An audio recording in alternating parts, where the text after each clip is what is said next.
Hello, everyone across the country. I'm Tim Phillips, President of Americans for Prosperity.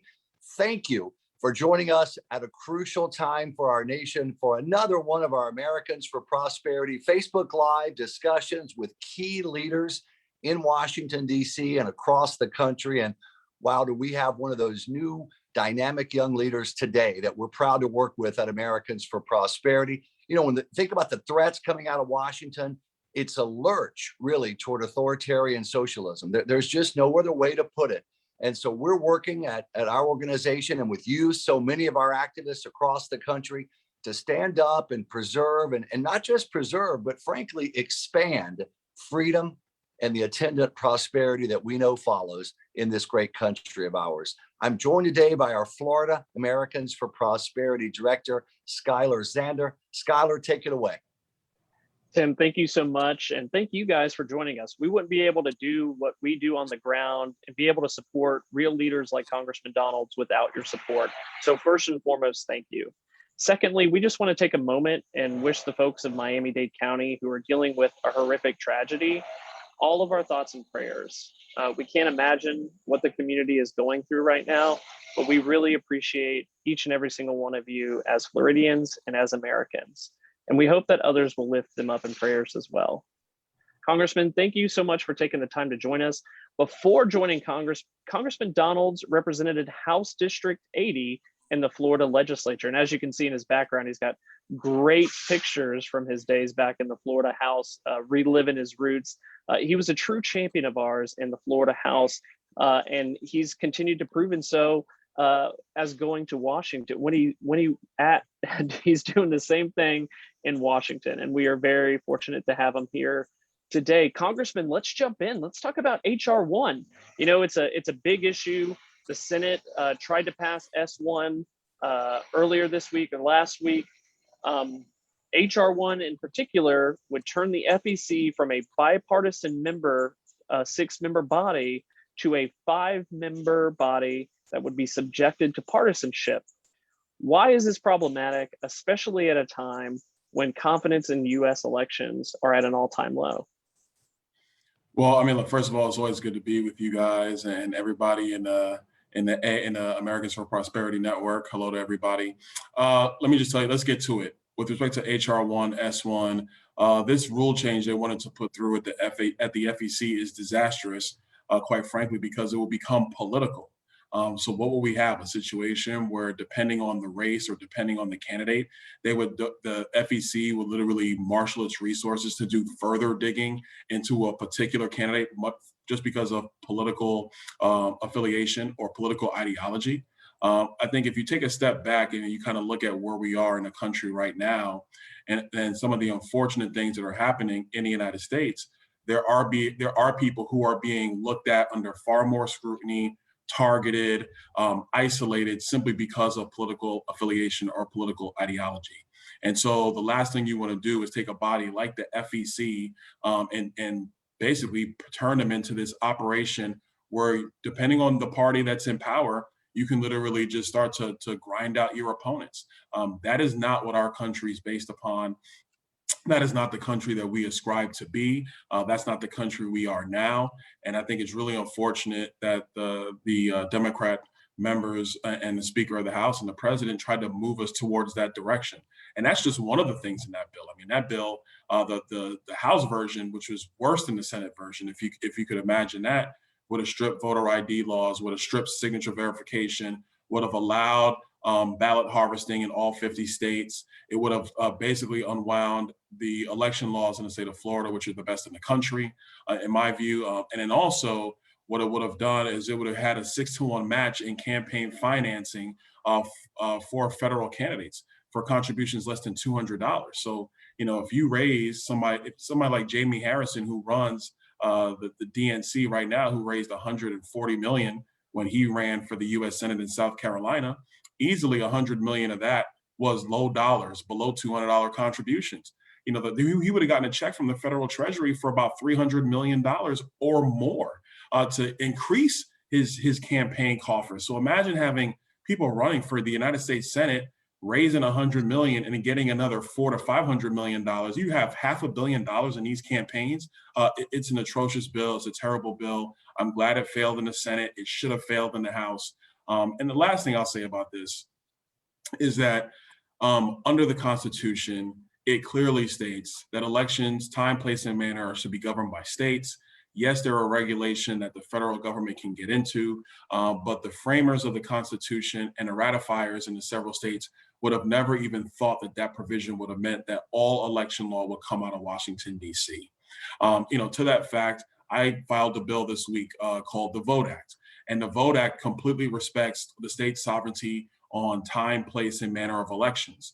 The one thing it does is that when the polls close, after the election has been concluded and the polls close, it would require in federal elections that local officials, the local election agency, would report to their state affiliate the number of ballots in their possession and the number of ballots that they counted. And the reason why you do that is because we've seen some of the gamesmanship. And what typically happens is nobody knows how many ballots are in the possession of a local election agency. And so, the famous one is, and Skylar, is Brenda Snipes from a couple of years ago when the question was, well, how many ballots do you have? And she said, well, we're still counting. And the reporter asked again, well, how many ballots? And she goes, we are still counting. And we'll know how many ballots we have when we're done counting. That stuff opens up the back door and doesn't give people confidence that our elections are secure and the count is secure. So what I wanted to do is say simply, look, you just have to report what you have in your possession. Don't tell me on election night you have 1 million ballots in your possession, and then 3 days later you say, oh, we found another 100,000 ballots. Well, that means you have major internal control issues that the people should be aware of. The other thing that the bill does, it requires that the United States Postal Service postmark ballots. Right now, if a ballot is metered, the post office does not postmark them. They just move them through. And I found that out from a colleague of mine out of California, Mike Garcia. We were on the floor talking. He said, the Postal Service in California they don't postmark them. They're metered, so they just go through. So if you have an election law like California where the ballot just has to be postmarked in order to be accepted, well, then what you're saying is if they don't postmark them, then how is that local agency supposed to know when the ballot was actually submitted? It's things like these are just common sense fixes on the back end of our politics to ensure we have a secure count. I think if Congress does anything, that's the furthest we should go. But the truth is, election law resides in the hands of state officials. It should stay there. You don't want federal politicians monkeying around with elections. Yes, I use the term monkeying around. It's okay, I used it. It's all right. Ladies and gentlemen watching, as you listen to Congressman Donalds from the great state of Florida, if you want to make your voice heard on this HR1 or S1 in the United States Senate, please click on the link right there in your Facebook Live. It says the I volunteer link. Click on that. It'll take about a minute to a minute and 15 seconds, and you can make your voice known in opposition to this horrific bill that would really harm elections in this great country of ours. You'll go directly to your House member and your 2 United States senators. Make your voice heard. Take a moment to do that. It's an important moment for the country. This is a big bill. And Congressman Donalds, you said something that really rang true, especially with regard to Washington, D.C. This would basically be the nationalization of our elections. And I think back to November, the last election. Gosh, it must have been 11.5 million or so people voted across Florida. Your results were in within a few hours that evening. We knew who had won. We knew who had lost. There was no question really about the integrity there. But under this law, it'll be a top-down approach from Washington, D.C. And it's normally not good when Washington steps in and usurps the states or localities. Can you talk a little bit about that idea of federalism, but more importantly, not having Washington in a position where it dictates everything with regard to elections and really across the board? No, listen, this is a great point you make. Real quick about just the chaos in elections. Look at my former home city of New York and their mayoral elections right now. They went to this ranked voting system, which they're just trying to figure out. They won't know the results of the Democrat primary for a couple of weeks or up to a month. You can't, listen, let's take away from elections for a moment. Anybody who watches a sporting event, the NBA playoffs, the NHL playoffs are going on right now, baseball season is starting. Who watches a game and then waits a week to find out who actually won? When you watch a game, you're watching the scoreboard at the same time. Everybody does it. And the second that the baseball game is over or the final horn sounds, you look up at the scoreboard, you see who won, and everybody goes home. If your team lost, you're upset. If your team won, you're elated. You can look at what happened on the field and make necessary judgments about the players that you have, or with respect to elections, the candidates that you have. But if you have this chaotic election system, which is exactly what HR 1 would create, similar to what's happening in New York City right now, you wouldn't know the results for a few weeks. Like, who in their right mind thinks this is okay? That's a terrible idea. It actually provides more chaos to our elections. It opens the door for Americans to be more skeptical of the elections process. And it would be this thing where, well, my team won, so I don't care. And if your team lost, you're having all the questions in the world. That's not healthy for our republic. And really this steps back into the argument of federalism that you make. Listen, when our country was founded, actually, let's go before the United States Constitution, the Articles of Confederation were too weak. And what you had is you had states coining their own money, you had states engaging in their own commerce with foreign entities in Europe, and it did not work to maintain the fabric of the country. So when they met in Philadelphia in that summer to craft a constitution, the purpose was to empower the federal government to do simple things like coining money, worrying about immigration, actually creating trade deals, establishing a military in times needed to deal with foreign conflicts. So the several states could actually operate in harmony. They would still have their own rules. They will still have their own kingdom. That's why every state has a governor and every state has a legislature. But the federal government would do the things from a national perspective, and frankly, from an international perspective, more importantly, that the several states could not come to agreement on quickly enough. That's the purpose of the federal government. The federal government's power is constrained by the Constitution. The Constitution doesn't give the federal government all power to do all things, and it basically brings the states to heal. And this is actually really one of the fundamental disagreements between conservatives and liberals, or however you want to go about it, whatever your politics are, your ideology is. The major difference between right and left, Republican, Democrat, liberal, conservative, is this argument about federal power, the viewpoint of federal power, how robust or limited it is, and what's the true application. Voting under the Constitution is expressly given to the states, but Congress does have in the Constitution some wiggle room about some regulation.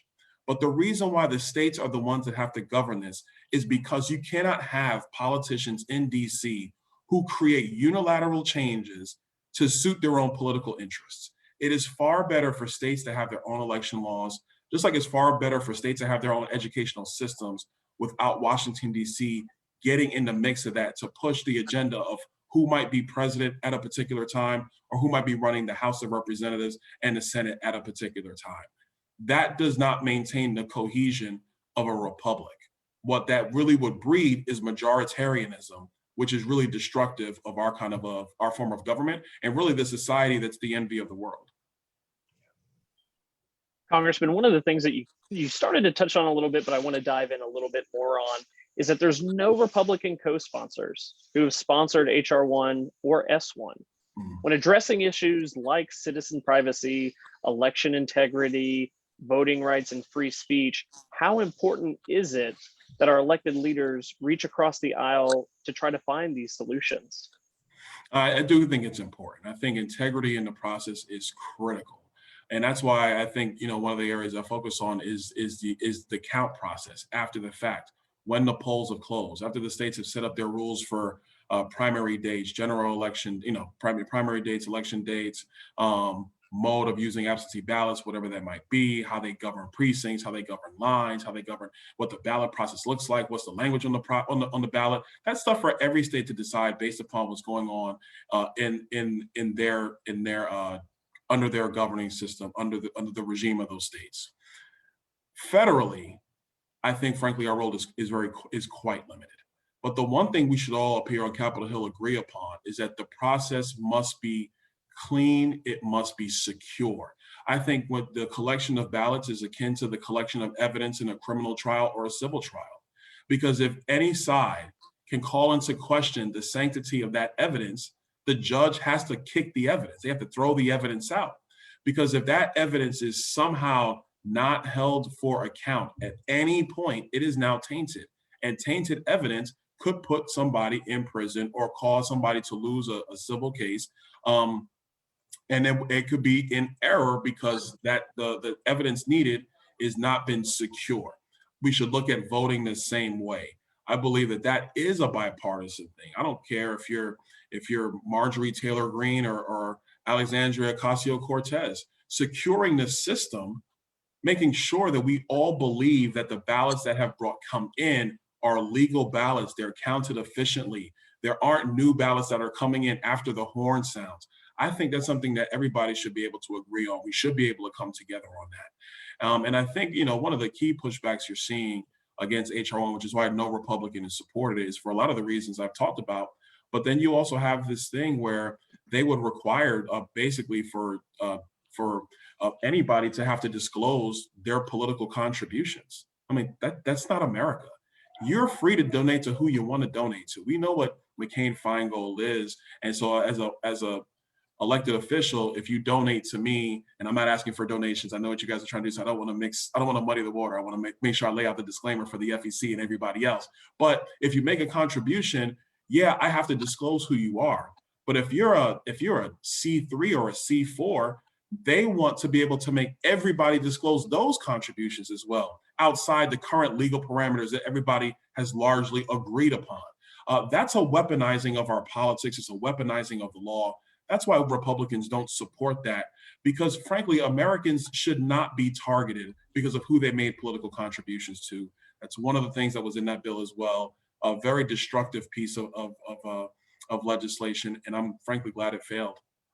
Yeah, and you make a great point, Congressman Donalds, about that free speech provision in the legislation. It would have eliminated a crucial element of free speech, which is the ability of Americans to engage through organizations of their choice in anonymous speech, which is something the founders wanted to protect, to keep coercion and intimidation from government officials of individual Americans at bay. So thank you for pointing that out as well. And ladies and gentlemen, before we pivot from this election bill that we've been talking about, again, click that I volunteer link if you would, post it on your social media. What a big moment for the country. If we lose free and fair and secure elections, our republic really, it won't be the same. And certainly it won't be one that brings the freedom and prosperity we've talked about earlier. Congressman Donalds, just a few weeks ago, Skylar and I were in your beautiful district on the Gulf Coast side. We did a big grassroots event, had a great crowd at the Hilton there opposing this tax and spend. And I'm going to use air quotes, okay, on this infrastructure bill that the left is trying to call when we know what it really is. It's a multi-trillion-dollar ideological grab bag of leftist policies. But what a great crowd. Some of your wonderful staff were there with us. I know you were at the border, though, trying to get a handle and a sense with some other leaders in Congress on what's happening there. But just wanted you to know what a great group of Americans in your district at that rally opposing this tax and spend bill. But it was good to be in your district. And then thank you, by the way, for being at the border that day and trying to get a handle for what's going on there. First of all, I'm really upset that I missed you guys because, you guys are really a fantastic organization. Known Skylar for years. Tim, we've known each other for quite some time now. You guys do a really great job. On the border, I'm glad the vice president finally found a reason to go. Just being blunt, it's unfortunate that it took former President Trump to go to make her want to go. But that's just the way this place works up here on Capitol Hill. But I think that volunteerism and what you guys do is so critical to the future of our country. It is important that citizens are active in their politics. That's something that the framers did talk about. Everybody knows a famous quote from Benjamin Franklin, what did we create in there? And he said, a monarchy or a republic? And he goes, a republic, if you could keep it. And it's incumbent upon citizens to keep it. If people rely on their elected official to maintain the republic, that's just not going to be good enough. because there's so many factors that fly at all of us up here on Capitol Hill. Plus, you don't know what the political ideology, frankly, is of an elected official until they're up here actually having the ability to move legislation and press the button. You just don't know till they're in the chair. And so, citizen activism is crucial. What AFP has done to be able to organize around key issues about liberty and freedom and making sure that, communities are aware of these things and have the information outside of big media or media in general is absolutely crucial to the country. And I'm just grateful for what you guys do, not only in my congressional district, but really across the country.